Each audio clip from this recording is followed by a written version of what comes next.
Selamat pagi. Anda sedang menonton Awani Pagi bersama saya Nala Huda bertemankan rakan setugas Hakim Rahman dan kami di Awani Pagi jam ini membawakan realiti rakyat, tumpuan khas yang mengangkat suara rakyat dan realiti kehidupan mereka akibat COVID-19. Dan untuk rakyat, anda boleh menghubungi Astro Awani. Untuk kepimpinan, Astro Awani akan memberi peluang kepada setiap wakil rakyat yang anda lantik untuk menyuarakan bagaimana realiti di kawasan anda. Dan ekonomi juga penting, oleh itu dari sekecil-kecil usahawan mikro sehinggalah perniagaan gedung besar, dan ini merupakan platform untuk anda suarakan isu dan inovasi yang diperlukan. Setiap masalah, segala kegusaran akan kami bawakan di Astro Awani. Dan segmen realiti rakyat hari ini di Awani Pagi bermula sekarang.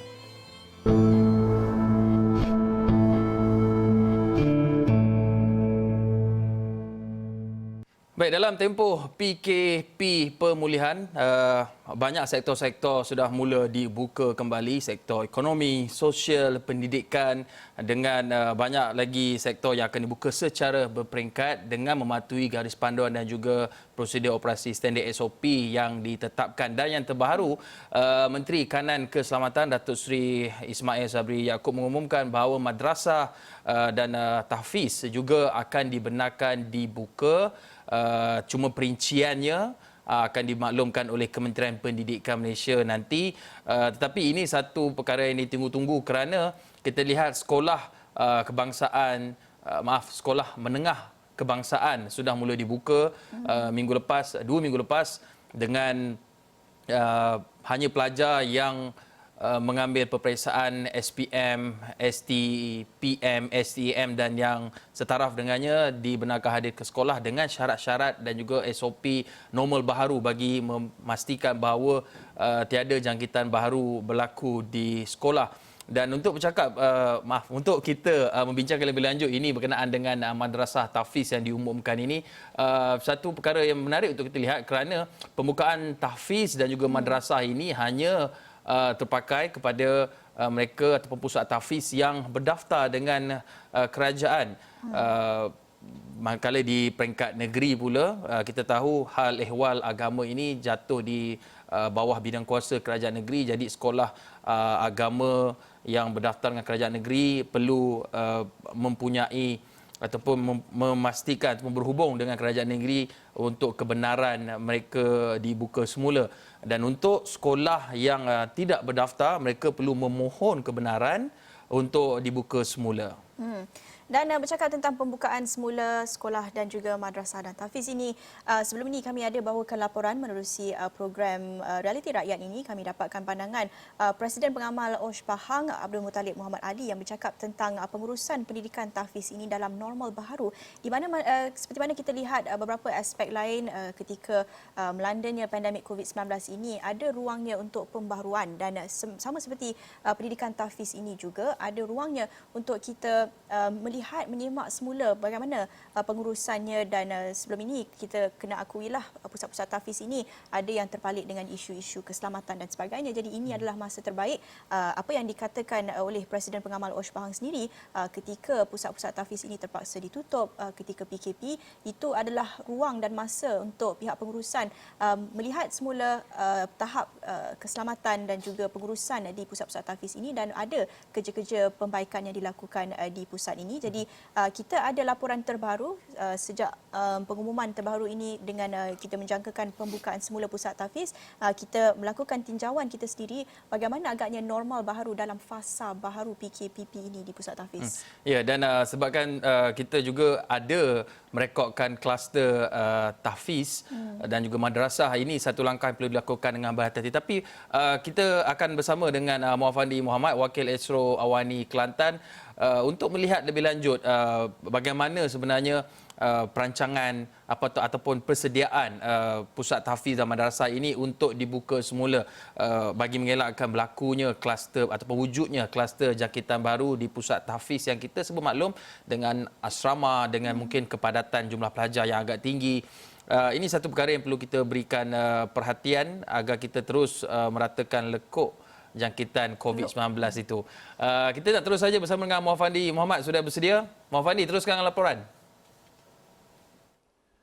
Baiklah, terima kasih rakan setugas di Bukit Kewangan. Umum mengetahui bahawasanya Kelantan merupakan negeri yang paling banyak terdapatnya pondok dan juga pusat pengajian Islam. Bukan sahaja sekolah agama bantuan kerajaan, sekolah Arab bantuan kerajaan. Sebaliknya, sekolah yang berasaskan sistem pondok cukup banyak boleh didapati di negeri Kelantan ini. Dan sistem pengajian pondok dan juga sistem pengajian madrasah ini merupakan pusat ataupun institusi pengajian Islam yang telah wujud sejak beratus tahun yang lama. Dan di sinilah para ilmuwan dan juga tokoh-tokoh agama dilahirkan dalam usaha menyebarkan dakwah Islam di serata pelosok negeri. Dan saya kini berada di Madrasah Tahfiz Ar-Ridha di Jalan Telipuk, Kota Baru, di mana madrasah ini juga merupakan satu pusat pengajian Al-Quran yang terkenal, melahirkan anak-anak dan juga pelajar yang tahfiz ataupun hufaz dalam Al-Quran. Dan bersama saya pada kali ini merupakan mudir ataupun pemilik pusat Madrasah Tahfiz Ar-Ridha ini yang boleh berkongsi cerita berhubung dengan SOP ataupun norma baru selepas sekian lama pusat ini ditutup kerana perintah kawalan pergerakan yang dilaksanakan kerajaan. Dan terima kasih Ustaz Osman kerana sudi bersiaran secara langsung dengan Awani Pagi. Kita ingin mengetahui bagaimana orang kata sistem pengajian yang dilakukan di Madrasah Tahfiz Ar-Ridha ini sebelum perintah kawalan pergerakan dilaksanakan. Alhamdulillah, bersyukur kami dengan kehadiran pihak Astro Awani untuk mendapatkan sedikit maklumat daripada pihak kami di Ma'had Tahfiz Al-Quran Ar-Ridha di Lorong Amerikan Telipuk ni. Jadi madrasah kami telah beroperasi lebih kurang 20 tahun. Lebih 20 tahun lebih kurang. Cara atau sistem pengajian kita, sedia kita maklumkan bahawa Madrasah Tahfiz atau Ma'had Tahfiz ini dia mempunyai beberapa model. Dia ada pengajian tahfiz bersama akademik, pengajian tahfiz tulen, berarti tahfiz saja. Jadi pihak kita sini ialah tahfiz tulen yang ada pengajian selain daripada hafazan Al-Quran, kita ada ilmu-ilmu yang wajib seperti kita katakanlah istilah masyarakat kita adalah fardu'in. Ilmu fardu'in kita ajar dan untuk pengenalan Al-Quran, tafsir yang kita ada di sini ajar. Dari setakat ini kita alhamdulillah kita dapat melahirkan pelajar-pelajar al-hufaz beberapa bilangan yang besar. Dan kita matlamat pengajian kita ialah untuk dapatkan syahadah. Bukan sahaja kita untuk matlamat khatam Al-Quran itu sendiri, syahadah. Kerana kita yakin pelajar bila dapat sempurnakan syahadah, maka dia dapat memiliki sebuah Al-Quran. Dia mampu baca satu hari Al-Quran itu, sebuah Al-Quran, insya-Allah. Ya. Ustaz, sepanjang sebelum perintah kawalan pergerakan dilaksanakan, bagaimana kaedah pengajaran dan juga pembelajaran di madrasah ini? Sesuatu pelajarnya, bagaimana cara pengajarannya, guru bagaimana? Jadi boleh jelaskan. Sedia maklumkan bahawa di Ma'had Tahfiz Al-Quran Ar-Ridha kita bilangan pelajar kita tidak melebihi daripada 70 pelajar sahaja. Lebih pada tu kita tak terima. Kita memandang, kalau kita melihatkan bahawa sistem pengajian kita urus pengajian dengan secara percuma. Tidak ada yuran, tidak ada apa-apa. Makan minum apa semua kita tanggung. Setakat ni alhamdulillah dengan bantuan masyarakat dan penderma-penderma dapat kita uruskan dengan baik, alhamdulillah setakat ni. Dan kita mempunyai 5 orang guru. Setiap seorang guru kita mempunyai pelajar 13 orang sehingga 15 orang pelajar. Untuk beri tumpuan betul-betul supaya dapat hasilkan yang baik seperti mana yang diharapkan oleh pihak ibu bapa itu sendiri. Jadi apa nama ni, bila begitu sistem pengajian kita ada halakat. Pelajar, guru ambil 5 orang, 15 orang pelajar masing-masing mendidik dan latih hafazan itu sehingga dia dapat khatam.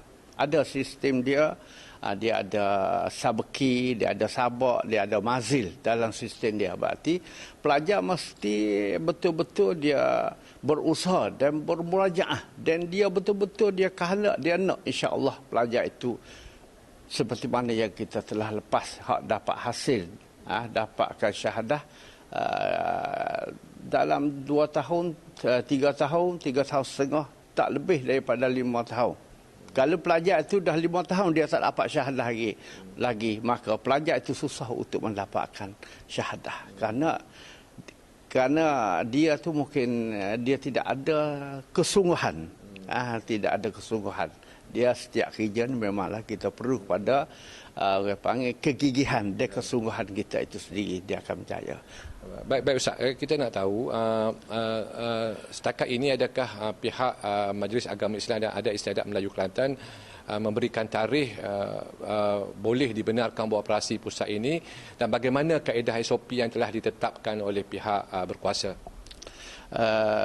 Kita sedia maklumkan semua sekolah tahfiz dan madrasah di Malaysia di arah yang pihak Kesihatan, Kementerian Kesihatan minta ditutup disebabkan penyakit wabak COVID. Dan kita sini sangat-sangat bekerjasama kepada pihak tu dan kita rasa ini satu ujian yang baik untuk kita semua. Dan seperti mana kita sedia maklumkan, baru-baru ni melalui telefon bagi pihak pegawai majlis, telefon bagi tahu bahawa dia akan ada taklimat cara mana bagi nak buka balik selepas daripada 3 bulan lebih, 4 bulan dah kita cuti. Jadi paduan yang diberi itu seperti mana paduan dalam kelas kena ada jarak 1 meter lebih dan paduan makan mesti kena ada meja khusus dan mengikut SOP lah, mengikut SOP, dan pula tempat tinggal, tempat asrama untuk katil pun kena berjarak, tak boleh seperti biasa. Kalau dulu boleh bebas, dan sehingga masuk asrama laluan masuk yang ni, dan laluan keluar yang ni, tak boleh nak masuk dalam satu pintu yang sama, mesti kena ada mengikut SOP. Jadi pihak kita alhamdulillah ini satu disiplin yang kita boleh mendidik anak-anak kita. Kadang-kadang masyarakat kita ni kurang sangat disiplin. Dengan cara begini insya-Allah kita banyak-banyak terima kasih bagi pihak kerajaan yang menentukan ini cara, insya-Allah kita patuh dan dengan kemampuan tempat kita sini, insya-Allah kita boleh patuh sepenuhnya, insya-Allah. Baik Ustaz, secara ringkasnya sebelum kita tamatkan perbualan ini, bagaimana orang kata pihak pengurusan madrasah ini ingin orang kata mendisiplinkan para pelajar dan juga meyakinkan para ibu bapa bahawasanya sepanjang anak-anak belajar di sini mereka mengamalkan kebersihan dan juga langkah-langkah keselamatan. Jadi mungkin penekanan khusus diberikan oleh pondok ni ataupun pusat ni bagi tujuan tersebut.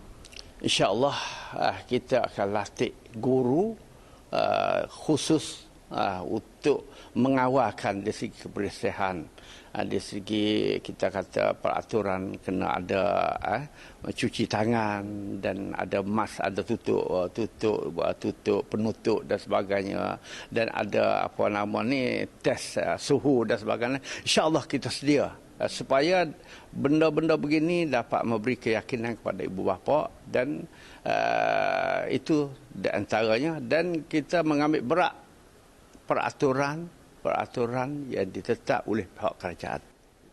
Terima kasih Ustaz Osman kerana sudi berkongsi maklumat dan juga penerangan berhubung dengan pusat tahfiz madrasah ataupun madrasah Ar-Ridha di Jalan Telipuk Kota Baru ini, dan sudah pasti itu merupakan satu janji dan juga pematuhan yang akan dilaksanakan di pusat ini bagi memastikan anak-anak yang belajar tahfiz Al-Quran di sini berada dalam keadaan yang bersih, keadaan yang selamat, sekaligus akan memberikan keyakinan kepada para ibu bapa yang menghantar anak-anak mereka ke sini. Dan di sini juga pusat ini juga turut menempatkan asrama, dan sudah pasti SOP yang akan ditetapkan oleh Majlis Agama Islam dan Adat Istiadat Melayu Kelantan ini turut mementingkan soal penjarakan dari sudut katil dan sebagainya.